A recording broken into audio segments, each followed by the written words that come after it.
Bonsoir, on va reprendre donc à l'endroit où on s'était arrêté. Je vous fais le partage, excusez-moi, un petit instant.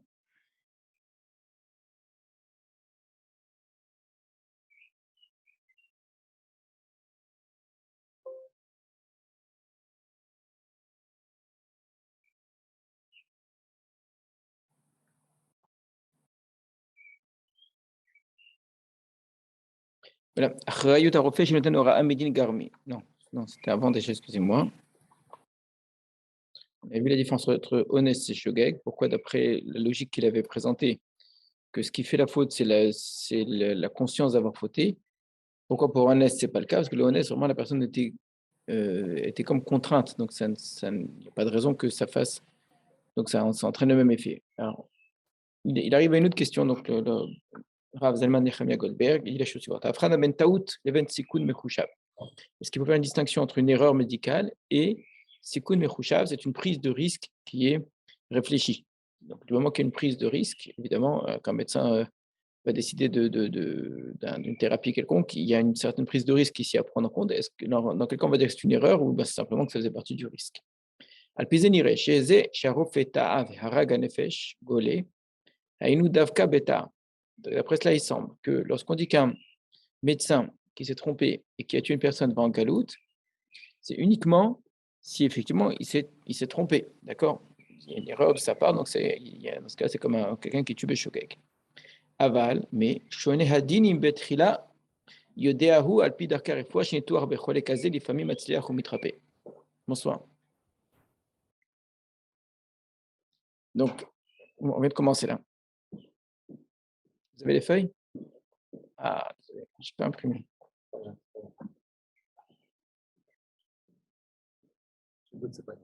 Hmm. On est en train de voir la distinction qu'il faudrait faire entre une erreur médicale et une prise de risque. Parce que, évidemment, il y a chaque fois prise de risque. Dans quel cas est-ce qu'on considère que c'est une erreur? Donc, on dira qu'il y a shogeg et qu'il y a riv galout s'il y a mort, uniquement si c'est un cas de shogeg. Maintenant, si euh, shoné adin, la règle sera différente. Imbitrila yodea alpi darker refoua. Si depuis le départ, on sait très bien qu'en suivant donc, les règles de la médecine, chez Nitouar Bechole, une opération qu'on va effectuer sur un malade, casé comme ce type de malade, les familles matzliach, parfois ça marche et il est guéri. Les familles meno matzliach, met beshat Nitouar.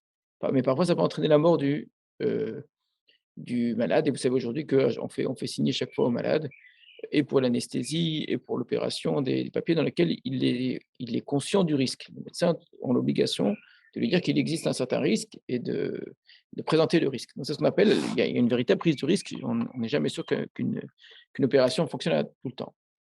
Donc, Bepitre Tchouba Yorede Hashim Lametet, Aleph, Heavy, Michubat, Shvut Yaakov, Relegimel Siman Ain He. La porte. Donc, il a même du Shvut Yaakov, Bechole Mesukan Namut, quand il y a un malade qui est dans un risque de mort, et tous les médecins disent qu'il va mourir d'ici 1 ou 2 jours. Mais ils ajoutent, il y a peut-être euh,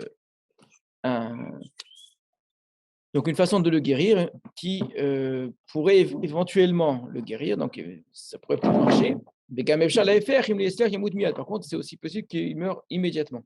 On lui donne 1 ou 2 jours de vie et on lui dit maintenant, soit tu prends ce médicament et tu vas vivre et ça va te sauver, soit au contraire, ça va te tuer tout de suite. D'accord?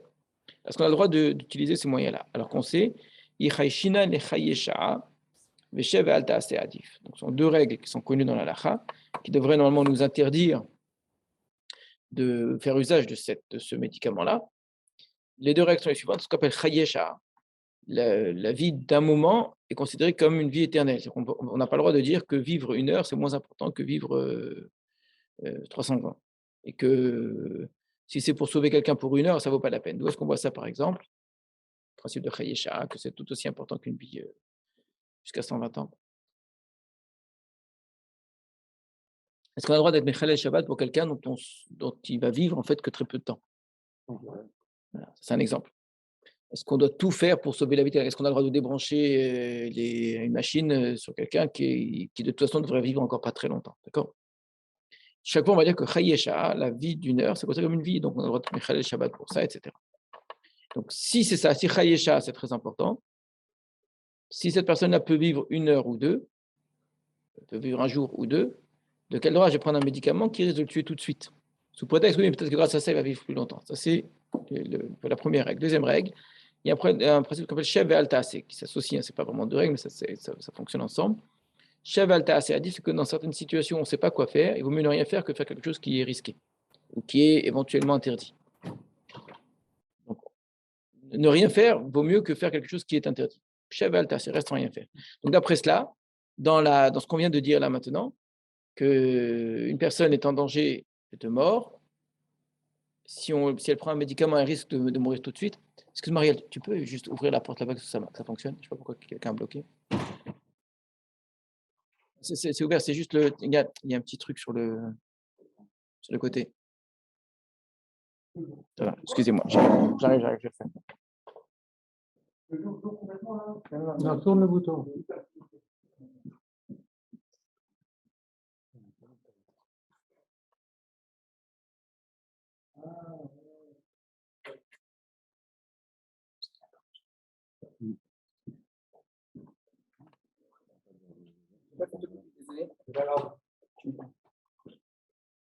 Donc, on reprend ce qu'on est en train de dire. Une personne est dans une situation de danger. On lui laisse 1 ou 2 jours de vie seulement.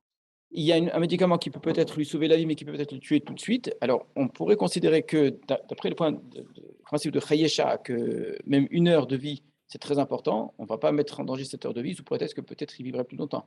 Et la même chose, Cheval Teasset. Voilà ce qu'on aurait pu croire. Cependant, Veishiv, il a répondu, donc c'est Shkuti Yaakov, Petret Chouva qui le cite, etc. Av Shevadaï Chashina et Chayesha, bien que c'est évident qu'on tient compte de ce Chayesha en général, d'accord? Veshev Alta, c'est dit, d'accord? Donc, ce qu'on a dit, tout ça c'est vrai. Ve'av Mishu Gosses Mamash, même quelqu'un qui est agonisant et que là, c'est pas 1 ou 2 jours, c'est quelques minutes, d'accord? Malgré tout, on considère Chayesha, des Kaymanan Shimuta Nechalal Alav Shabbat. On peut transgresser Shabbat, mais pour lui-même, si c'est pour lui sauver les quelques minutes de vie encore. Mikol Makom Benidan Didan, malgré tout, dans notre cas, chez Efchar, chez l'idée Foiseau, il trappait les gamrés. S'il est possible qu'avec, éventuellement, on n'est même pas sûr qu'avec ce médicament-là, il soit guéri complètement, on ne tient pas compte de Chaïcha. C'est quoi qu'on ne tient pas compte de Chaïcha? On en tient compte parce qu'on espère le faire vivre encore plus longtemps, mais on ne tient pas compte du risque de lui faire perdre cette Chaïcha parce qu'on a de l'autre côté l'espérance de le faire vivre plus longtemps. Beraya Broura Mishas, Vodazara, Kozim, etc. Donc, il apporte des preuves de la Gemara. Donc, voilà ici un exemple où un médecin sait très bien qu'il prend un risque de tuer son patient, d'accord, un risque dont il est conscient, et qu'il prend en fonction de ce qu'il a comme données, parce qu'il se dit, voilà, grâce à ça, je peux lui sauver la vie parce qu'il est dans un tel état que c'est préférable. Alors, est-ce que ça s'appelle Shogeg, finalement, s'il est mort et qu'il va devoir aller en galoute? Donc, on a dit, si un médecin s'est trompé, il va en galoute, d'accord? Est-ce que ça s'appelle Shogeg? Donc, il a fait quelque chose qui a entraîné la mort de son patient. Venir, et il semble. Donc là, c'est le Rav Zalman Echave Goldberg qui reprend la parole. Chez Mikre Kazé, Imni Tro Arofé Umet Tachat Yado, Eno Golé, que non, il ne va pas en galoute dans un cas pareil. Shareloïta Taout Mitzadar, car ce n'est pas une erreur. Voilà la distinction qu'il faut faire. Il n'y a pas eu erreur de sa part. Ce qu'on appelle Shogeg, c'est quand il y a erreur. Shareloïta Taout Mitzadar, et là, chez Kachadin, chez Yachnis, c'est qu'il avait le droit de rentrer dans ce Safek. Et donc c'est comme le Onès dont il avait parlé. Moi j'ai fait ce que j'avais à faire et c'est quelque chose que je ne pouvais pas empêcher. On ne pouvait pas savoir ça à l'avance. On ne pouvait pas l'empêcher. Rappelez-vous, c'est comme l'exemple de celui qui a une relation avec sa femme au moment, et à ce moment-là même, il voit, elle est Nida, il ne pouvait pas le deviner à l'avance, d'accord? Donc, on ne va pas interdire toutes les relations de peur que la femme soit Nida, c'est absurde. Pourtant, c'est aussi un Safek d'Oraita avec Riv Karet à la clé, etc. Donc, le Safek ici ne suffit pas à interdire quelque chose qui, à ce moment-là, est entièrement permis. C'est ce qu'on appelle Onès. Ok, Pesach, la même chose, celui qui égorge pendant Shabbat le Korban Pessah, et que finalement il s'avère que ce Korban Pessah était Taref, parce qu'il y avait un problème dans les poumons, dans les entrailles de l'animal. Donc après coup, il se rend compte que sa shrita n'était pas permise. on va pas dire qu'il a transgressé Shabbat Beshogeg, ça s'appelle pas Shogeg, ça s'appelle Onès. Chen Mevoar Beshef Shematata, de même, c'est clair dans le Shef Shematata, Ben Yud Gimel, Yesh Safek im hu gadol au Katan, Be'adavar atid yitbarer, im yaveh siman esari, yitbarer shu ka'et gadol. אבל אם לא יביא סימן סריס, יתברר שהוא כעת קטן, שאין לו שתי שערות.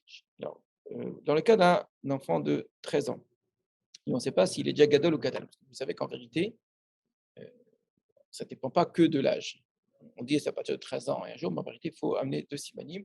Il faut qu'il amène il faut que son corps, en vérité, soit, comment tu dis? Corps d'adulte. Non, soit pubère, voilà, exactement. Donc, maintenant, il se peut très bien que quoi? Qu'en fait, il amène jamais cela. Il y a des enfants qui, chez qui ça va pas sortir, qui ont, dans leur corps, ils ont un taux d'hormones qui fait que, finalement, il aura jamais ces simanim là, d'accord? Alors, c'est quelque chose qu'on ne saura que plus tard. Au moment où il a 13 ans, on ne sait pas. Est-ce qu'en fait, il n'a pas les simanim parce qu'il est évidemment, il n'est pas encore pubère et que bientôt il va les avoir? Ou bien en fait, il n'y a pas les simanim, il est déjà gadol en fait, parce qu'il les aura jamais. Ou bien il peut même ne pas les avoir et il ne les aura jamais, il est encore katan aussi, tout est possible, d'accord? Alors, chez la Sovrim, chez Safek d'Oraita Minatora, les Kula, ceux qui pensent, comme le Rambam, rappelez-vous, qu'un Safek d'Oraita, d'après la Torah, normalement, ce serait des Kula. Comme un gadol, parce qu'il les aura jamais en vérité. C'est que c'est pas ça qui fait de lui un gadol. C'est qu'en fait, il a pas, dans son corps, ne va jamais faire sortir ces simanim. Donc chez lui, il sera gadol en fonction d'autres simanim, mais qui ne se voient pas nécessairement. On va se rendre compte qu'après coup, qu'en fait, il était gadol. Il y en a d'autres, il y a la voix, il y a d'autres choses, etc., qui peuvent jouer. Oui, mais on peut dire que quelqu'un va rester katan toute sa vie, parce qu'il n'a pas eu les simanim. C'est que chez lui, c'était pas ça les simanim. Et que, il n'est pas masculin de manière à ce que ça sorte de cette façon-là. Donc effectivement, ça ne sert à rien d'attendre. Ça ne veut pas dire qu'il ne sera jamais gadol dans sa vie. Donc, on parle ici des cas les plus courants, effectivement. Les signes vont arriver, donc il faudra attendre que ça arrive pour ça. Mais il y a des gens chez qui ça ne viendra jamais, mais ils seront quand même des gdolim. Alors voilà, justement, c'est ça la question. C'est sûr qu'il comptera pour Minyan, mais maintenant qu'il a 13 ans, je suis dans un safek. Il a 13 ans, il n'a pas les simanim, je suis dans un safek, là. Quel est gadol. Donc, ça fait que dans tous les cas, ce qui peut compter pour Minyan, ça va encore pire. Je l'ai compté ou je ne l'ai pas compté, ce n'est pas très, très, très grave, mais est-ce qu'il est Riyamita? Est-ce que plein d'autres choses d'ailleurs? Est-ce que son Kinyan, c'est un Kinyan? Plein d'autres choses. Est-ce que si le Mekadesh une femme, elle est Mekoudeshet? Il y a plein de conséquences, d'accord? Donc, bien que du ménage. Alors, on avait vu, rappelez-vous qu'il y a ceux qui pensent que Minatora, ce qu'on appelle Safek Minatora, la règle, c'est les Khumra. Quand j'ai un Safek sur un Din Torah, la Khumra. Maintenant, le Rambam et d'autres après lui considèrent que quand on dit que Minatora, Safek les Khumra, c'est un Din des Rabbanan, ça. Ça veut dire que Minatora, même un Safek de la Torah, c'est les Kula. Que quand je suis un Safek, il n'y a pas d'obligation. D'accord? Et c'est Rachamim qui ont demandé à ce qu'un Safek d'Oraïta soit les Khumra, alors qu'un Safek des Rabbanan soit les Kula. Il y a ceux qui pensent que non, qu'un Safek d'Oraïta les Khumra, c'est un din Torah. Il avait déjà développé cette question-là, en expliquant la logique de pourquoi Safek d'Oraïta les Kula. C'est que la Torah ne me demande pas de faire des choses de Sfekot, ça paraît absurde. Il faut une sorte de conscience de ce qu'on fait. Alors, si je suis dans Safek, ça n'aurait pas de sens. Alors, on reprend ici ce qu'il est en train de dire. Exemple, dans le cas où du coup on refait. On fait quoi? On applique ça fait des Minatora. On fait tout le temps. Tu ne sais pas si c'est Shabbat. L'heure, tu sais pas Shabbat. C'est un Safek. D'accord? Tu ne sais pas si l'euro il est valable. C'est un Safek d'Oraïta. D'accord? Du coup, tu ne sais pas si c'est Shabbat. Selon la Torah, tu peux faire des. Alors attention, il faut savoir c'est quoi définir un Safek. Un Safek, c'est pas une ignorance, c'est pas quelqu'un qui ne connaît pas la lacha, etc. Des vrais Sfekot. D'accord? Des vrais Sfekot. Du type, par exemple, la Shkia, ça n'a jamais été déterminé, est-ce que c'est la nuit ou c'est pas la nuit, d'accord? Ce qui s'appelle Safek, il ne faut pas se tromper sur ce qu'on appelle un Safek. Mais une fois qu'on a déterminé clairement un vrai Safek, des Sfekot qui sont clairement définis, à partir de là, d'après le Rambam, Minatora, j'aurai le droit. Je n'ai pas la Khumra nécessairement, je peux suivre la Kula. D'accord? si vraiment tu as besoin de suivre la couleur, sinon autant faire la Khumra. Oui, c'est ton affaire, mais ça veut dire que j'ai le droit de suivre la couleur. Maintenant, on ne le fait pas parce que les Chachamim, d'après le Rambam, m'ont demandé de suivre la Khumra, donc ça ne change rien.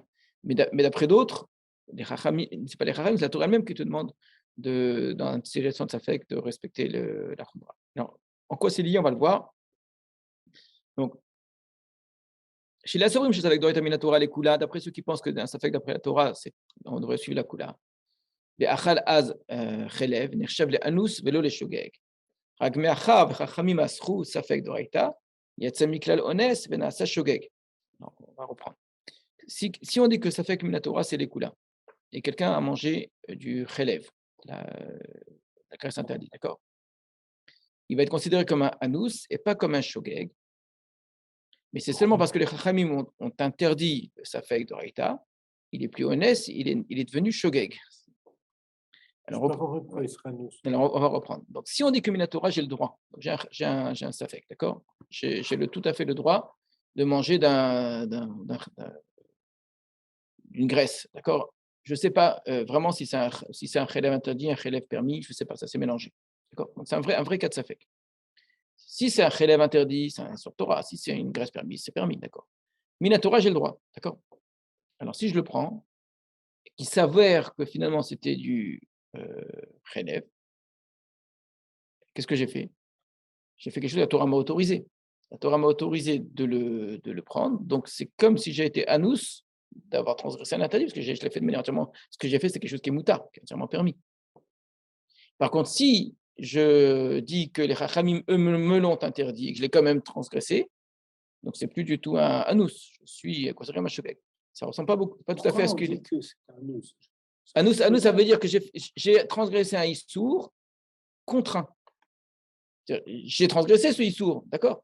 C'est comme quand je ne suis pas au courant du tout. Rappelez-vous, le cas de celui il a eu une relation avec sa femme, elle était nida. Il ne le savait pas, elle ne le savait pas. Donc c'est anus. Pourtant, il a transgressé. Pourtant, ça a eu lieu. Il ne savait pas du tout. Alors que là, il Là savait aussi, que c'était un safek. Je sais que c'est un safek, mais la Torah m'a autorisé de le prendre. D'accord, mais c'est pas anus, donc, c'est safek. Donc, si ça ne change rien. Ce que je fais. Pourquoi ça écrit anus?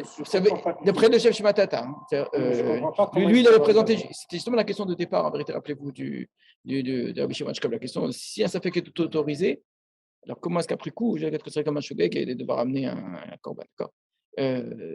Comment lui comprendre? Il te dit si j'ai le droit de le faire, donc j'ai le droit de le faire, donc tu m'as entièrement autorisé. Donc si je l'ai fait et que finalement tu me dis oui, mais c'était à source, tout à fait, ben, j'ai fait quelque chose que j'avais le droit de faire. Donc c'est comme quelqu'un qui est balishto alors qu'elle était mouteret, d'accord? Et que finalement il s'est avéré qu'elle était lida. Donc qu'elle soit devenue lida ou qu'après coup tu me dises qu'en fait c'était du relève et que je ne pouvais pas le savoir, ça revient au même pour moi, c'est quelque chose qui était permis, qui s'avère avoir été un issour d'après la Torah, mais qui m'était autorisé. Et de la manière que pour lui, tu ne vas pas dire, oui, mais finalement, il est Balanida, donc il est Shogeg. Non, tu dis bien qu'il n'est pas Shogeg.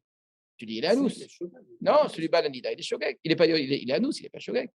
Pourquoi? Parce que ce qu'il faisait, c'était autorisé. Celui qui a fait Korban Pessah pendant Shabbat, et qui savait. Il savait qu'il y avait un risque de Khélev. Il savait qu'il y avait un risque, mais il savait qu'il avait le droit de le faire. La Torah l'a autorisé de le faire. Il est Shogeg dans l'histoire de Ramadan. Voilà. Ouais, mais je ne sais pas comment est-ce qu'on peut. C'est un autre. Désolé. Ouais. Donc, encore une fois, le fait qu'Akadosh Baruch Hu lui permette de le faire, la Torah te dit tu as le droit de le faire. Ça veut dire que tu me considères que ce que je fais, il n'y a rien de mal. Donc après, me dire oui, mais tu es shogeg de l'avoir fait. Mais dans ce cas-là, ça ne s'appelle pas me permettre. Tu me permets, ça veut dire que j'ai fait quelque chose. Alors, finalement, c'est comme je fais mon korban Pessah. Je sais bien qu'il y a un risque. Parmi tous les animaux qui vont être égorgés aujourd'hui, il y a un vrai risque qu'il y en ait un d'entre eux qui soit taref, d'accord? Donc j'ai aussi un safek, si tu veux, là-dedans, que peut-être je suis en train de dégorger un animal, alors que je n'ai pas le droit de le faire. Je fais un shrita pendant Shabbat. Qu'est-ce qui m'autorise de faire la shrita pendant Shabbat? Donc c'est korban Pessah. Mais si finalement il est taref, donc c'est plus korban Pessah. Donc je me mets a priori dans une situation qui est une situation de safek, et où tu vas me dire que a posteriori c'est permis.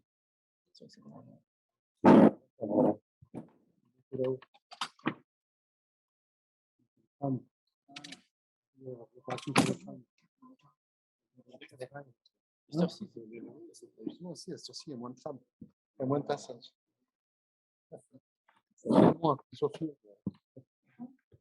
Mais vous pouvez vous rapprocher. Ce sera plus. Alors, je reprends. Donc quelqu'un qui fait son Corban Pessah, il sait très bien qu'il y a un risque. Pourtant, il le fait quand même, son Corban Pessah. Et on dit bien, et on ne dit pas que si finalement il s'avère que le Corban il était taref, bon, alors il est shogeg. On ne dit pas qu'il est shogeg, on dit il est anous. Ce n'est pas un shogeg dans un cas pareil, c'est anous.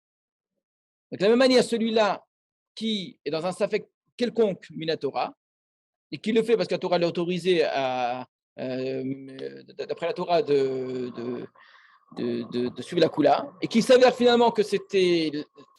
Il avait tiré la mauvaise carte. De ne pas l'avoir fait. Non, on parle de quelqu'un qui a finalement fait un Issour. Maintenant, son Issour est de quel type? Ah, ok, qu'il a remarqué après avoir mangé. Voilà, donc ce Issour, il va définir son Issour comme une forme de Anous. Pourquoi ça s'appelle Anous? Parce que j'avais le droit de faire la chose, et c'est comme si, contre mon gré, j'ai transgressé un Issour, parce que la Torah m'a autorisé de le faire. C'est quand la Torah me demande de faire un Corban. Mon Corban, il s'avère avoir été taref. Ça s'appelle pas que j'ai. visible qu'il était taref. Ben non, sinon il n'y a pas de question. Non, on parle d'un cas où la même chose, la Torah m'autorise à faire cette chose. Le moment qu'elle m'autorise à faire cette chose-là, donc je suis en situation de anous si finalement tu me dis. Alors là, c'est pas un un issour. shogeg parce que même s'il aurait fait attention, il n'aurait pas pu savoir. Exactement, ça c'est ça, c'est la définition du anous. Maintenant, dans notre cas à nous, quelqu'un qui se met, de manière générale, qui utilise la coula de la Torah, et après coup, il se rend compte que finalement, il a transgressé un issour, alors qu'il avait le droit de le transgresser, ce issour. Donc, ce n'est pas un issour qu'il a transgressé. Donc, c'est un issour qu'il a fait béonès. Mais là, il ajoute, oui, maintenant que les rachamim m'ont interdit de le faire, les rachamim, eux, m'ont dit, non, je ne te permets pas d'entrer dans ce shogeg-là. D'accord? Donc, une fois que tu transgresses, que les rachamim te disent que tu le fais quand même, est-ce qu'on va te considérer comme anous? Tu n'as pas le droit de le faire après. Tu peux dire, la Torah m'a autorisé. Oui, mais Rachamim t'ont interdit, tu n'as pas le droit de faire ça. Donc, tu t'es mis en situation. Pas anous du tout. Encore une fois, on reprend. Mais Alors, il est anous. Ça n'est pas une évidence du mot anous. Un Anous, hérouf qui n'est pas cachère depuis 6 mois. D'accord? Oui. Pendant 5 mois, on ne dit rien à personne. On est anous ou on est sommatrim sur les rabbanan. On n'est rien du tout. On n'est pas Si a chayav du tout. posteriori, on te dit que c'était, tu as commis une faute, c'est une bonne question, mais c'est peut-être un peu différent parce que là c'est lié à quelqu'un. C'est lié, non, c'est lié à quelqu'un d'autre qui m'a mal informé. Donc c'est un shogeg en vrai. C'est que j'avais pas le droit. C'est pas que j'avais le droit. Là on parle de quelqu'un. Regardez bien la différence. Écoutez bien la différence. C'est comment si on doit, parce qu'on doit donner confiance à celui qui a fait le boulot.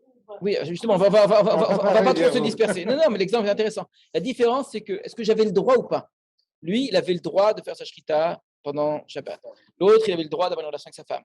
L'autre encore, il avait le droit d'utiliser le safek, etc. C'est un droit. Quelqu'un, dans un cas de hérouve qui est pasoul, n'avait pas le droit. Il l'a fait parce qu'il a été mal informé. Il n'a pas le droit. Donc c'est un shogeg. Encore une fois, quand je fais quelque chose que je n'ai pas le droit de faire, mais sans le savoir, c'est une ignorance. C'est un shogeg. C'est pas anous. Donc c'est pas anous. La question après qui est-ce qui est responsable, etc., c'est une autre affaire. Mais ce sera shogeg. Ce qui est sûr, c'est qu'il n'est pas méside. Et là, quand on dit qu'il est anous, il n'est pas rien du tout. C'est anous. C'est anous. Rien du tout, ça veut dire que je n'ai rien fait. Anous, ça veut dire j'ai fait quelque chose. Le issour, il a été fait. Ce qu'ils appellent issour, l'acte qui est censé être interdit. Dans mon cas, il n'était pas interdit parce que j'ai le droit de le faire. Mais ça s'appelle anous. Même pas anous. Moins que anous. Non, il n'y a pas moins que anous. Moins ça veut dire moins qu'anous, ça veut dire que j'ai rien fait du tout. Il n'y a pas moins qu'anous. il y a quand même eu un acte de fait. Si tu reconnais que c'est une faute, alors c'est. Il y a mitasek, si vous voulez. Mitasek, c'est quelque chose qui peut être encore moins qu'anous. Ouais. Mais ça revient au même. C'est-à-dire, le principe de anous, ça veut dire que clairement l'acte a été commis, d'accord? Mais je ne pouvais pas faire qu'il ne soit pas commis. Ce n'était pas possible. Et ce n'est pas lié à une ignorance de ma part, d'accord? C'était impossible de faire autrement. C'est comme ça qu'il a défini l'anous la fois précédente, rappelez-vous. Donc, l'anous, ce n'est pas juste quelqu'un qui m'a pris la main et qui m'a obligé à faire la chose. Mais ça revient au même, d'accord?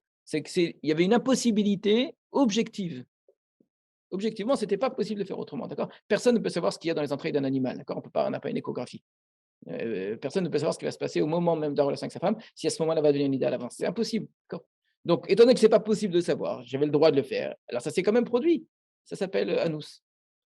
Ça ne s'appelle pas rien, ça s'appelle anous, parce qu'il s'est passé quelque chose. Alors, rappelez-vous, d'après ce que lui avait cité, d'après le Rabbi Shimon Shkop, il ne faut pas vivre après cela avec une forme de frustration, de mauvaise conscience, etc. Parce qu'il dit que c'est la yédia qui fait le chet.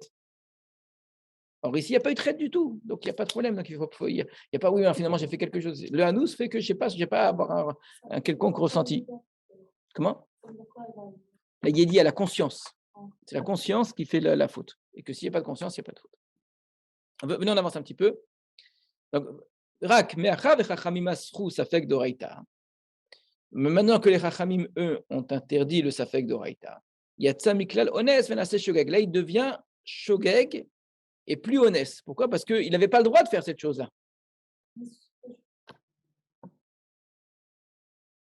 C'est parce que les rabbinim, ils ont fait Une barrière, oui. Voilà, donc ça ne veut pas dire qu'il a transgressé. Donc, il a fait quelque chose qui était shogeg. Donc, ça ne veut pas dire qu'il a transgressé la Torah, mais il n'est pas méside, parce qu'il ne sait pas qu'il est en train de faire un interdit.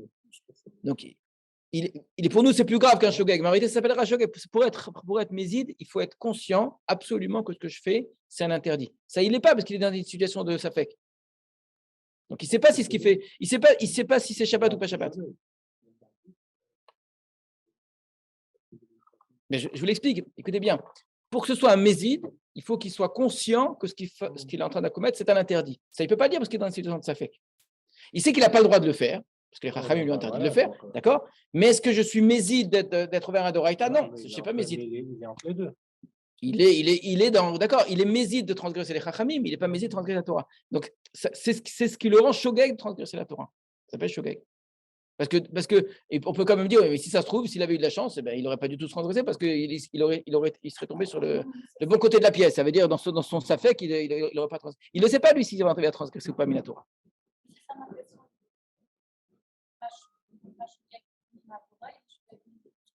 Si il est shogeg de la Torah, il est méside des Chachamim. Il a transgressé les Chachamim de manière volontaire, ça le rend involontaire par rapport à la Torah. Alors que sinon, s'il n'y avait pas cet interdit des Chachamim, il aurait été honnête.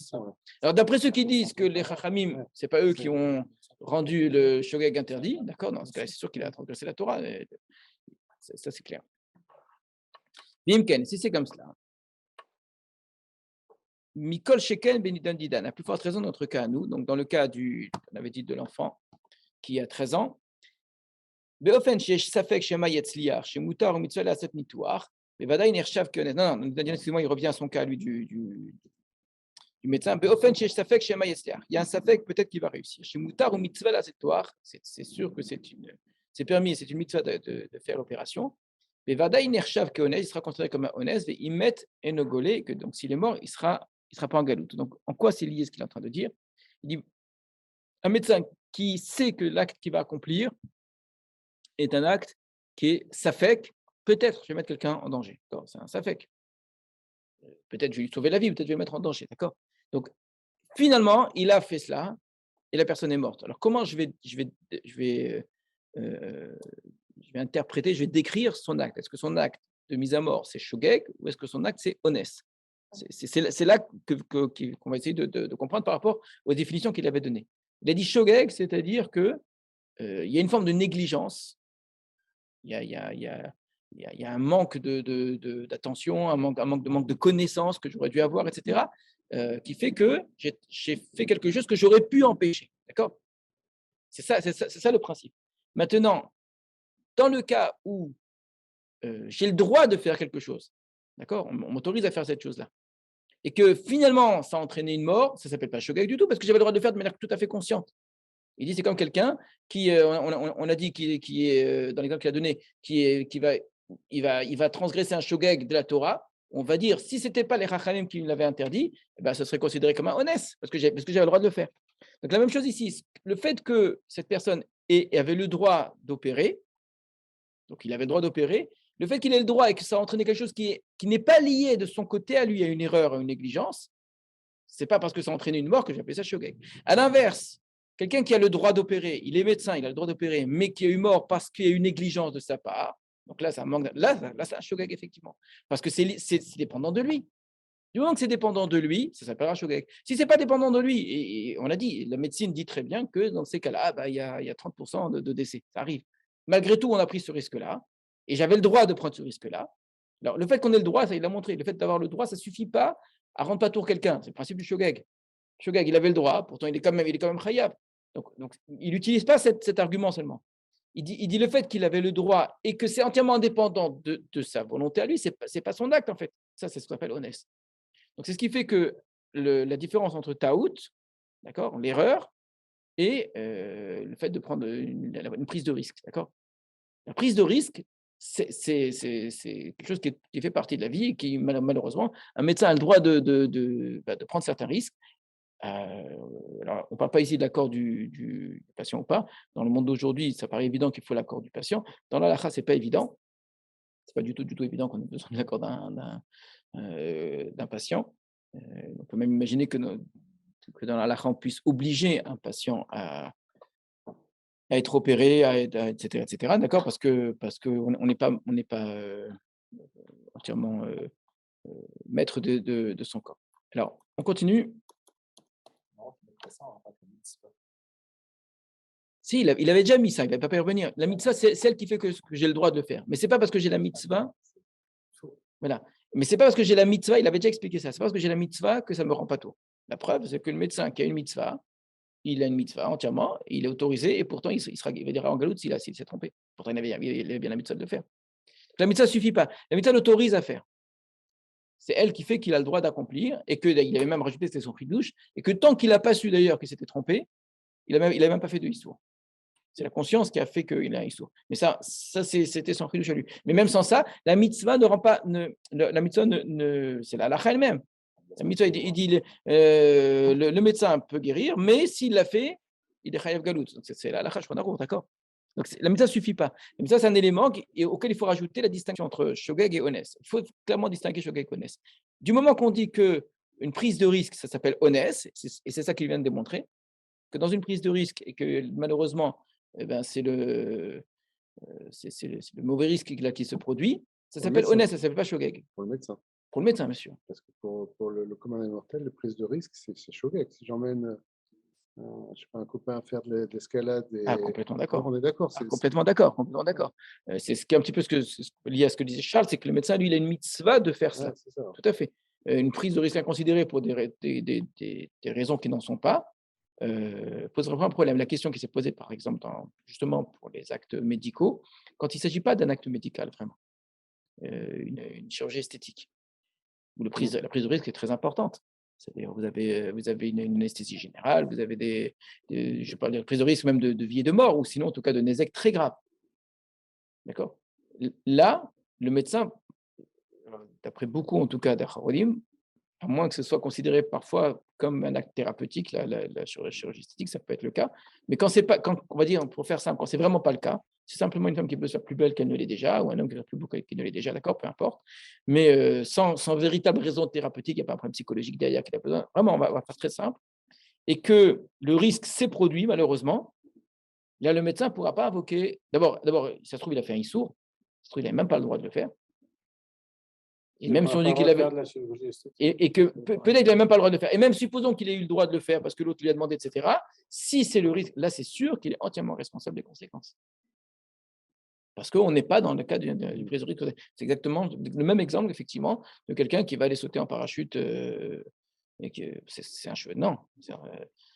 Il n'y a pas de. Donc, qu'on appelle ça un instructeur de. Ouais. Voilà, qui fait sauter les gens en parapente, etc. Il n'est pas médecin, il fait vivre des moments de très grande intensité à ses clients, tant mieux, mais il leur fait prendre des risques très importants, d'accord. Il n'y a pas de mitzvah, ça. Et le fait que la personne le veuille, ce n'est pas suffisant. Là, par contre, je ne suis pas en train de nécessairement condamner parce qu'il y a beaucoup d'autres éléments, dont certains qu'on va voir maintenant. Dans quelle mesure une personne est vraiment responsable des conséquences qui arrivent à l'autre. Le cas du médecin, c'est simple, parce que c'est lui qui a le scalpel dans les mains, c'est lui qui fait la chose. D'accord. Le cas de l'instructeur, ce n'est pas tout à fait pareil. Ça va dépendre de son degré d'implication. Il a prévenu, est-ce qu'il a bien expliqué? C'est pas juste prévenu. La question, c'est plus que ça. C'est physiquement, matériellement, en quoi il est. Si simplement il a dit voilà, c'est comme ça qu'on fait, et que l'autre a fait tout seul, il n'en est rien responsable. C'est pas lui le responsable. Si c'est lui qui l'a pris sur ses épaules et qui l'a amené, qui lui a fait faire, là, par contre, oui, là, il y a un résultat qui est direct. D'accord. C'est ce qu'on va maintenant, ce qu'on appelle le dîne de Garmi.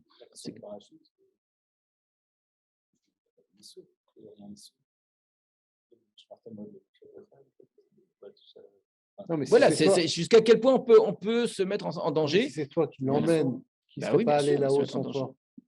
Si c'est toi qui l'emmènes sur du parachute. Il Ça serait pas ça allé s'appelle là-haut sans Ragarmim. toi. Ça se Ouais. rappelle, ça ne sera pas l'ifné hiver, ça Ouais. ne sera pas comme un cas médecin. Ce ne sera pas un shogeg de. Il Oui, n'y aura pas de mais chiyuv galout probablement. quel est l'issue de ce patron? Oui, c'est a priori, c'est une chatam léon de Est-ce que c'est sur Torah, pas sur Torah, c'est une question très connue. Oui.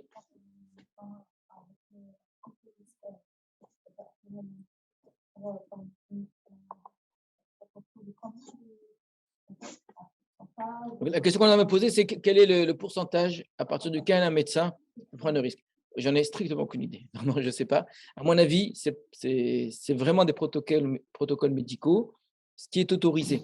On a bien vu que pour pouvoir exercer la médecine, il faut avoir une autorisation d'exercer la médecine. Donc à l'époque, c'était un bédine. Aujourd'hui, on considère que le fait qu'il y ait une autorisation, il faut qu'il soit ouman, il faut qu'il soit expert.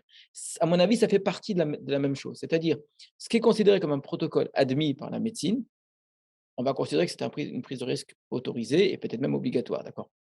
Par contre, si c'est quelque chose qui n'est pas admis par la médecine et qu'un médecin il veut faire la tête brûlée, il veut malgré tout aller chercher un médicament qui aujourd'hui n'est pas sur le marché, des choses comme ça, là par contre non, c'est pas nécessaire, c'est pas sûr, d'accord? Je dis pas, je veux pas complètement fermer mais on a bien vu que la médecine, il faut que le médecin soit considéré comme expert selon l'époque, chaque époque, évidemment, aujourd'hui, on va se moquer des expertises des médecins du passé, et qu'il ait un droit d'exercer.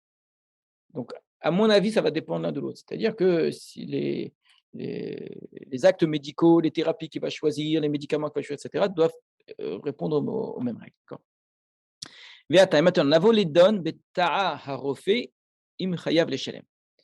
Maintenant, si le rofé s'est trompé, qu'il a fait une erreur, est-ce qu'il doit payer? Kvar Evenu Meatosefta. On a déjà ramené clairement la Tosefta qu'on avait étudié, rappelez-vous, plusieurs fois. Chez Patou, Medine Adam, Bechayav, Bedine Shamay.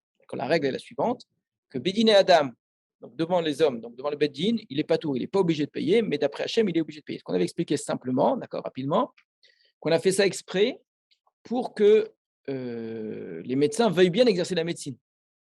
Que si on leur dit vous allez payer, ben, il n'y aura plus de médecins, les gens auront peur de payer. Mais qu'en vérité, Minadine, il n'y a pas de différence entre lui et n'importe quel homme qui cause un dommage. Il est considéré comme Adam Amézik, comme un homme qui a causé un dommage, il est censé payer complètement, d'accord? Donc, Ve'atam, chez une Torah chayav bedine Adam, et la raison pour laquelle, d'après la Torah, il est chayav, et la Sheikh Chachamim, Peteru Mishum Tikkun Haolam. C'est à cause de Tikkun Haolam, on a dit, permettre une bonne vie en société. Mikol Makom. Mais cependant, Beval Atzet Ide Shamaim, celui qui veut s'acquitter devant un Kadosh Baruch Hu, L'Opetaru, là, il n'est pas patou. Alors, à partir de là, on va quand même essayer de se poser la question. Ce qu'on vient de dire, cette règle-là, donc elle est très simple la règle, que le médecin est chayav en cas d'erreur, d'accord? Il est chayav. Mais les chachamim l'ont rendu patou. Alors, il va poser la question, nous, cette question, on l'avait vu, rappelez-vous, clairement, chez la Touchouva du Rivage. Est-ce que cela, c'est uniquement quand on parle d'un médecin qui a fait une intervention chirurgicale, donc un chirurgien, où lui-même a causé un dommage avec ses mains, ou peut-être que non, que dans le cas d'un médecin qui n'a fait que délivrer une ordonnance dans laquelle il s'est trompé, c'est clairement une erreur, d'accord? On parle d'un cas où il n'y a pas de doute que c'est une erreur, d'accord? Il s'est trompé sur la posologie, etc. Et à cause de ça, une personne a un dommage quelconque, d'accord? Est-ce que dans ce cas, on ne va pas dire qu'il sera complètement pato, même Bedine Shamaïm? Donc, quand on dit qu'il est Chayav Bedine Shamaïm, est-ce que c'est dans tous les cas d'erreur médicale? Ou bien des erreurs médicales, on va dire non, dans tel cas d'erreur médicale, il sera Chayav Bedine Shamaïm, dans telle autre erreur médicale, il ne sera pas tour complètement. Pourquoi est-ce qu'il ne serait pas tour?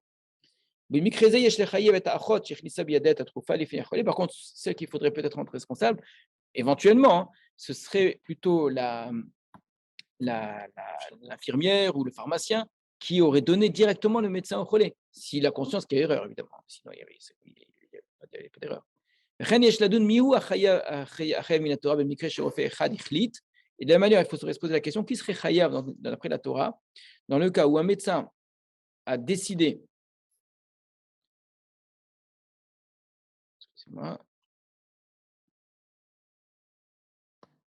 al-nitoar, donc il a décidé d'une intervention chirurgicale, mais ce sont d'autres médecins qui, eux, ont procédé à l'intervention, ce qui est très courant. vous avez un chef de service qui a dit, bon, très bien, voilà, il faut faire telle opération. Les autres chirurgiens, c'est eux qui ont fait l'opération en vérité. Simplement, ils ont fait ce qu'on leur a demandé de faire. Mais alors, finalement, la personne est morte et on parle d'un cas, encore une fois, où elle a été blessée, etc. On parle d'erreur ici. On parle des cas d'erreur médicale. On ne parle pas, encore une fois, de la prise de risque. On a fini avec la prise de risque. Aïm chiyuv hu ala rofé ametzavé, ala rofé amenateach. Est-ce que ici, la responsabilité, elle sera sur le médecin qui a ordonné ou sur le médecin qui a fait l'opération? En quoi c'est lié les deux cas qu'on vient de voir? C'est que justement, ce qu'on disait auparavant, il y a ici dommage indirect. Mais il y a dommage, d'accord, clair, avec une véritable responsabilité par rapport à ce dommage. La seule chose, c'est que c'est une responsabilité indirecte. On n'est pas dans un cas direct où une personne cause un dommage au autrui, on lui donne un coup, en la blessant, etc., etc. Le cas simple du médecin qui se trompe, c'est où lui-même il opère et en opérant, il a pas coupé au bon endroit, d'accord? C'est une erreur médicale. Très bien. Il est chayav bedine shamaim, il est pas tout bedine adam. Il est chayav d'après Hachem. Le bedin, lui, le rend pas chayav. Très bien.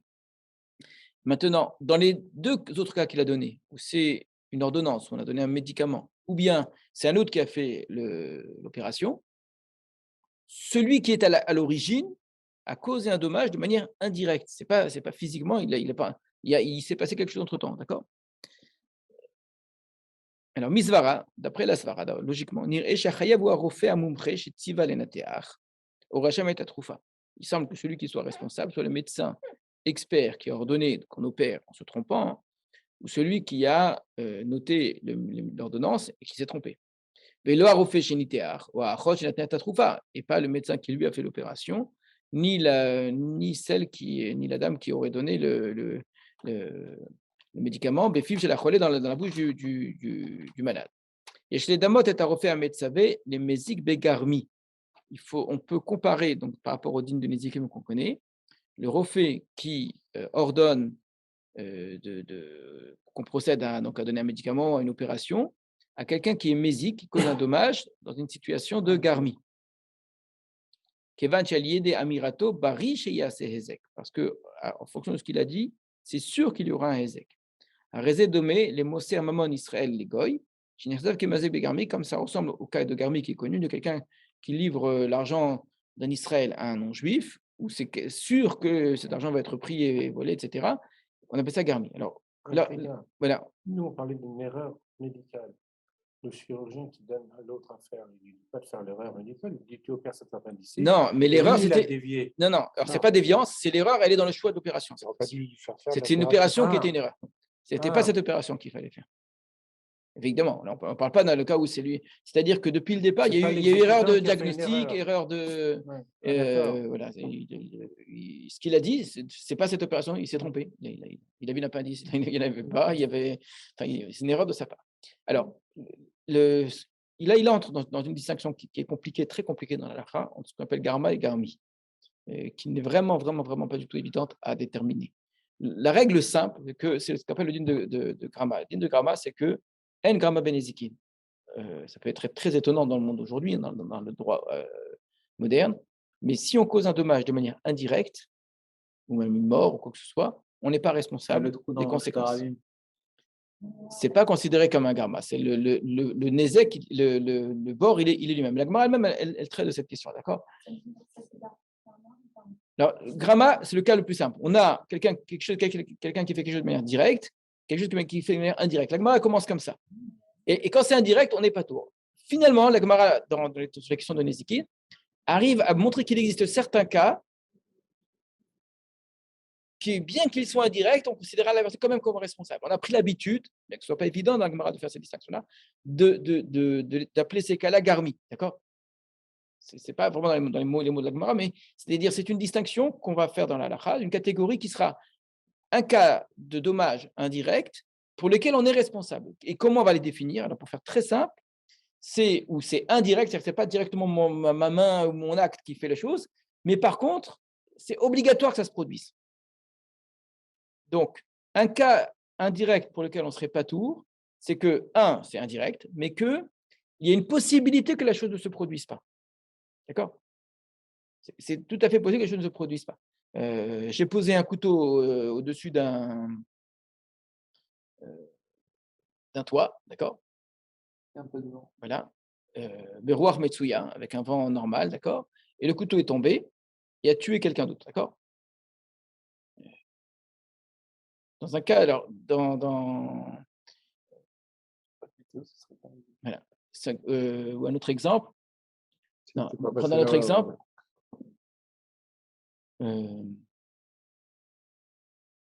Voilà, j'attache quelqu'un à une chaise et je fais entrer un lion. Bien, je fais entrer un lion dans une pièce où quelqu'un n'est pas attaché. Dans quel cas, c'est quel garma. Donc, si la personne n'est pas attachée, qu'elle peut peut-être essayer de se sauver, etc., alors ce sera grama, même s'il n'y a pas beaucoup de chances qu'il s'en sorte, mais il pourrait. Maintenant, s'il est attaché de manière à ce qu'il ne pourra jamais s'en sortir, c'est sûr. Là, pourtant, ce n'est pas direct, je ne l'ai pas directement tué. Ça sera considéré peut-être comme garmi. D'accord. C'est des situations dans lesquelles c'est indirect, ce n'est pas moi qui fais la chose directement, mais je ne lui ai pas donné de possibilité que ça ne se produise pas non plus. Donc, c'est comme si c'était moi qui avais fait la chose. Mais du moment qu'il y a une possibilité même faible que la chose ne se produise pas, on va considérer ça comme grama. Alors là, ce qu'il est en train de dire, c'est qu'il va considérer le cas du médecin comme garmi, c'est-à-dire que quand il y a une erreur au niveau médical et que je fais une opération qu'il ne fallait pas faire, d'accord, obligatoirement, l'autre il va se retrouver avec un trou, d'accord. Alors, ce n'est pas lui qui a fait directement demander à quelqu'un d'autre de le faire, mais ça revient au même. Et je donne un médicament dont on sait que ce médicament cause évidemment certains dommages, et il ne fallait pas donner ce médicament-là. Donc, c'est une erreur médicale qui cause le dommage de manière sûre et certaine, d'accord. Donc, ce n'est pas un dommage direct, mais ça reste un dommage obligatoire. C'est un dommage qui va se produire obligatoirement. Est-ce qu'il n'y a pas aussi la question, si, en tout cas là, qui écoute notre chef, pas quand même Remettre en question. Oui. La La question qui est posée, je reprends la question à voix haute. La question qui est posée, c'est dans un cas où on passe par un tiers, un médecin, une infirmière, un pharmacien, etc. Dans quel cas il n'y a pas une responsabilité de celui qui doit suivre les recommandations, de remettre en question les recommandations? Ça, c'est une vraie question, en vérité, qui aujourd'hui, d'ailleurs, en médecine, est très souvent mise en avant, ou parfois à l'armée ou dans d'autres situations. La responsabilité de celui qui reçoit un ordre et qui sait que l'ordre est négatif. Alors, je pense qu'effectivement, c'est une très bonne remarque. Aujourd'hui, par exemple, les pharmaciens, si je ne me trompe pas, ont obligation de vérifier que l'ordonnance correspond normalement à la maladie, que le patient sait ce qui va lui être administré. D'accord. L'infirmière qui doit mettre un produit doit vérifier que le produit, elle ne doit pas dire c'est écrit, je dois le faire. Donc, il y a une part, je crois, et la même chose, un médecin qui reçoit de la part de son chef de service l'obligation de faire une opération, il devra dire, attends, mais tu es sûr que cette opération, c'est bizarre, on ne fait jamais une opération dans un cas pareil, d'accord. Il ne pourra pas dire simplement, moi j'ai fait ce qu'il m'a demandé de faire, d'accord. Effectivement, si on est dans un cas où on aurait pu s'en rendre compte, on aurait dû s'en rendre compte, ça déresponsabilisera un petit peu le premier, ça responsabilisera un petit peu plus les suivants, c'est juste. Ouais.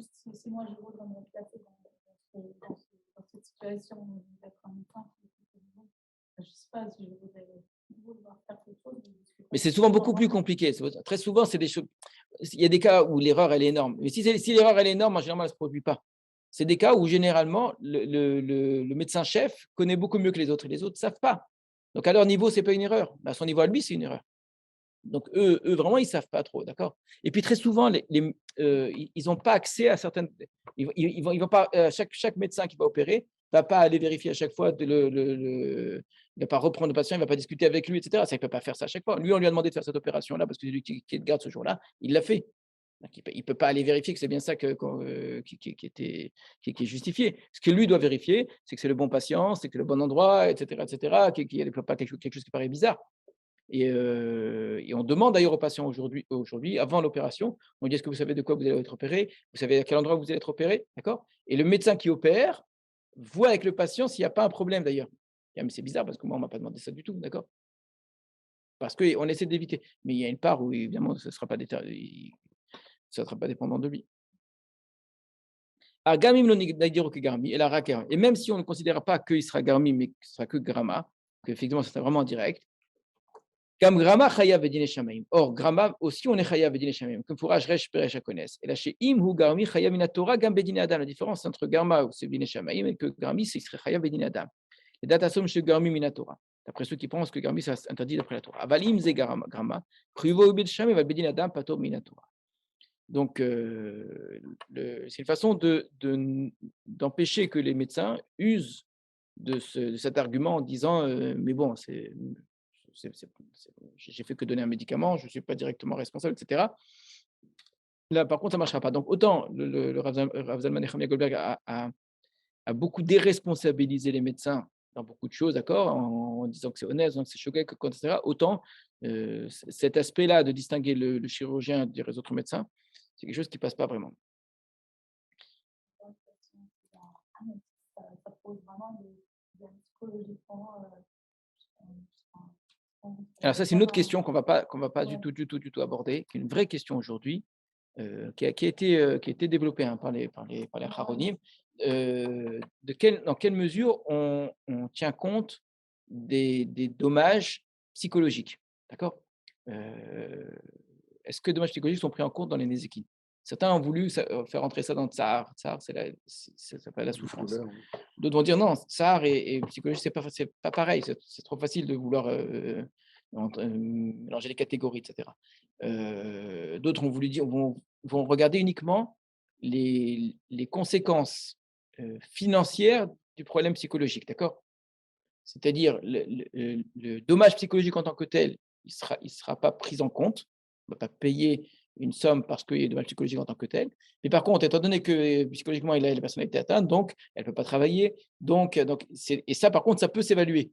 On peut estimer les conséquences financières du dommage psychologique. D'accord? Et ça peut amener une forme de réparation. Mais c'est une vraie question. Hein, bon, mais ça dépasse de loin notre sujet ici.